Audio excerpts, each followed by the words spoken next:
Good morning student. कल हमने class 8th में जो कल्चर एंड सोसाइटी का था first chapter the modern period, उसका हमने फर्स्ट पेज कंप्लीट कर लिया था। आज हम इसका जो सेकंड पेज है उसको कंप्लीट करेंगे। आज हम इसकी पूरी थ्योरी को पढ़ लेंगे, इसके बाद आगे का वर्क आपको कराया जाएगा।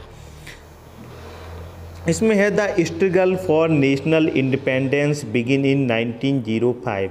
जो स्ट्रगल ऑफ नेशनल इंडिपेंडेंस, जो राष्ट्रीय स्वतंत्रता का जो संघर्ष था वो कब से शुरू होता है? 1905 से। आप लोगों से एक रिक्वेस्ट ये भी है कि जो भी स्टूडेंट किसी भी क्लास का हो, जो आपके आसपास इस ग्रुप से ना जुड़ा हो स्कूल के, उनसे बोल दीजिए कि आपके स्कूल में क्लास चल रही है, आप जाके स्कूल में संपर्क कीजिए और अपने को अपने ग्रुप से ऐड कराइए, क्योंकि अब आपका कोर्स तेज़ी से आगे बढ़ेगा। क्योंकि अब हम आपको अभी तो हम आपको खाली रीड करा रहे थे, इसलिए क्योंकि जैसे हमने कहा चलो कुछ स्टूडेंट्स हैं लेट ऐड हो पा रहे हैं, लेकिन अब हम क्वेश्चन आंसर भी आपसे करवाएंगे, ठीक है। The struggle of national independence begin in 1905। तो जो राष्ट्रीय स्वतंत्रता का जो संघर्ष है वो कब से शुरू होता है? 1905 से। The period between 1919 and 1934 is known as the Gandhian era of mass movement. Mass movement का मतलब है जो जन आंदोलन। जन आंदोलन किसका? गांधीयन युग। गांधीयन युग कब से कब तक बताया गया है? 1919 से लेके 1934 तक। Gandhi ji lead the non violent. Gandhi lead किसके कैसे करते? Non violent national movement against the British rule. उन्होंने नॉन वायलेंट मतलब अहिंसात्मक रूप से उन्होंने जो नेशनल मूवमेंट है उसको उन्होंने शुरू किया। कैसे? नॉन अहिंसा का मतलब होता है कि हमें हिंसा नहीं करनी, हमें बिना हिंसा किए, बिना एक भी रक्त की बूंद गिराए आज़ादी को प्राप्त करना है। किसके खिलाफ? ब्रिटिश रूल के खिलाफ, British. Some revolutionaries also made significant contribution to the freedom struggle.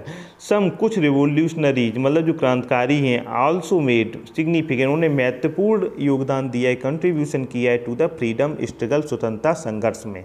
After independence 1947 Indians begins the task of national reconstruction and rebuilding of the national economy. After independence 1947 के आज़ाद होने के बाद भारत ने इंडियंस लोगों ने क्या शुरू किया? द टास्क ऑफ नेशनल, उन्होंने कार्य किया नेशनल कंस्ट्रक्शन, राष्ट्र का जो निर्माण है उसमें, एंड रीबिल्डिंग, उसको दोबारा से मजबूत किया, दोबारा निर्माण किया, ऑफ द नेशनल इकोनॉमी, और साथ ही किसका? जो राष्ट्रीय अर्थव्यवस्था है उसका। India became a sovereign democratic republic on 26 January 1950। जो इंडिया became a sovereign का मतलब होता है संप्रभु, डेमोक्रेटिक का मतलब होता है लोकतांत्रिक गणराज्य। कैसा बना? लोकतांत्रिक गणराज्य। तो सॉवरेन का मतलब होता है संप्रभु। संप्रभु का मतलब ये है कि हम अपने ही बनाए हुए कानूनों का पालन करेंगे, हम किसी देश के अधीन नहीं हैं, हम किसी देश के कानून को नहीं मानेंगे। मानने का मतलब ये नहीं है कि आप चाहें तो मान सकते हैं, लेकिन क्या है कि हम अपने दिमाग से सही गलत की पहचान करके ही डिसीजन लेंगे। सॉवरेन का मतलब है जिस पर किसी का कोई प्रभाव ना हो। डेमोक्रेटिक का मतलब होता है लोकतांत्रिक, कि हमारा कैसा है देश? लोकतांत्रिक है। देश में क्या है? डेमोक्रेसी है, लोकतंत्र है, इसमें क्या है? लोगों का शासन है। एंड रिपब्लिक मीन्स गणराज्य होता है। गणराज्य कहाँ होता है? जहाँ का कोई भी व्यक्ति प्रेसिडेंट वगैरह है, क्या है, जो चुना जाता है, निर्वाचित होता है, ना कि उसको सीधी सत्ता सौंप दी जाती है कि आप बड़े घर में हो इसलिए आपको राष्ट्रपति बनाया जाता है। ऐसा नहीं। इसमें क्या होता है? इसमें एक छोटा व्यक्ति भी जा कर के एक बड़े पद को ले सकता है। फिर आता है integration of the state. Integration मतलब जो स्टेट हैं, जो राज्य हैं, उनका एकीकरण। इंटीग्रेशन का मतलब होता है एकीकरण। Into the Indian union was ensured by Sardar Patel. ये किसने किया है इंश्योर्ड? ये सरदार वल्लभ भाई पटेल ने, जो भारत के एकीकरण में महत्वपूर्ण भूमिका निभाई है।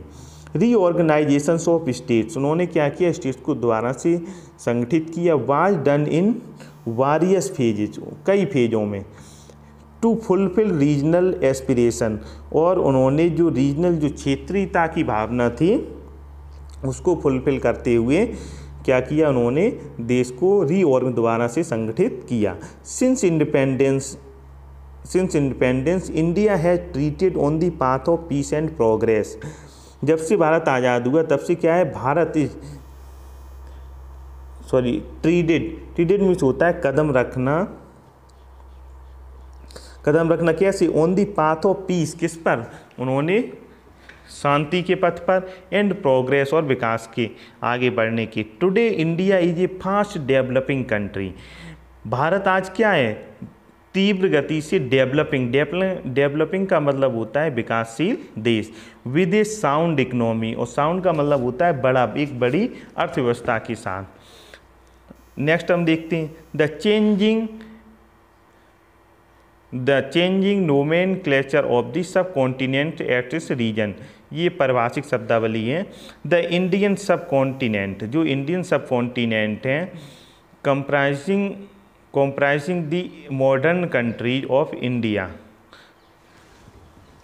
comprising मीन्स होता है समाविष्ट है, इसमें क्या है, मॉडर्न कंट्रीज ऑफ इंडिया, जो भारत आधुनिक राज्य वो, इसमें क्या है, पाकिस्तान है एंड बांग्लादेश फॉर्म, जो पाकिस्तान एंड बांग्लादेश हैं, are British Indian empire until partition 1947। 1947 से पहले ये क्या थे, बांग्लादेश और ये पाकिस्तान भारत के ही भाग थे।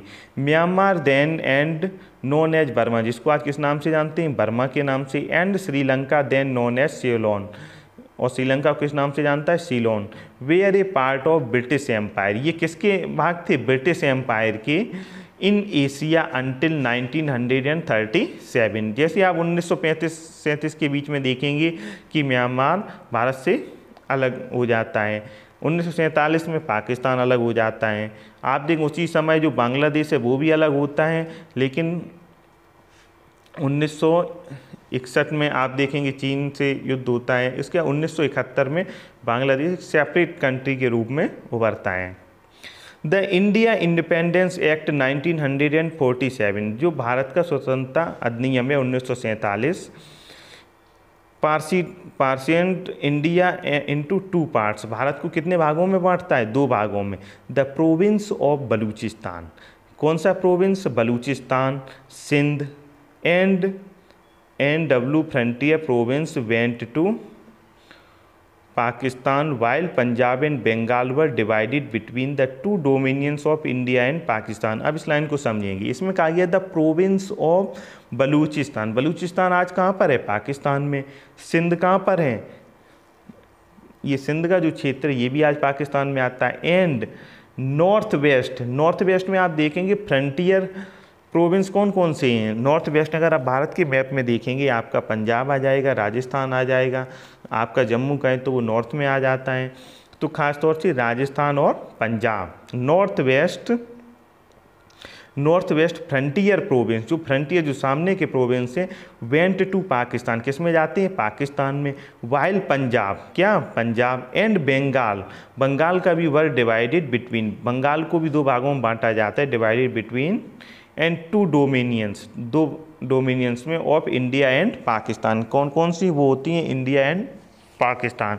पहले बांग्लादेश था, वो पाकिस्तान के रूप में उसका बंटवारा हुआ था, लेकिन बाद में वहाँ के लोगों ने एक अपना स्वायत्त कंट्री स्थापित की है, उसका क्या नाम है, बांग्लादेश। अब हम आगे देखते हैं इसमें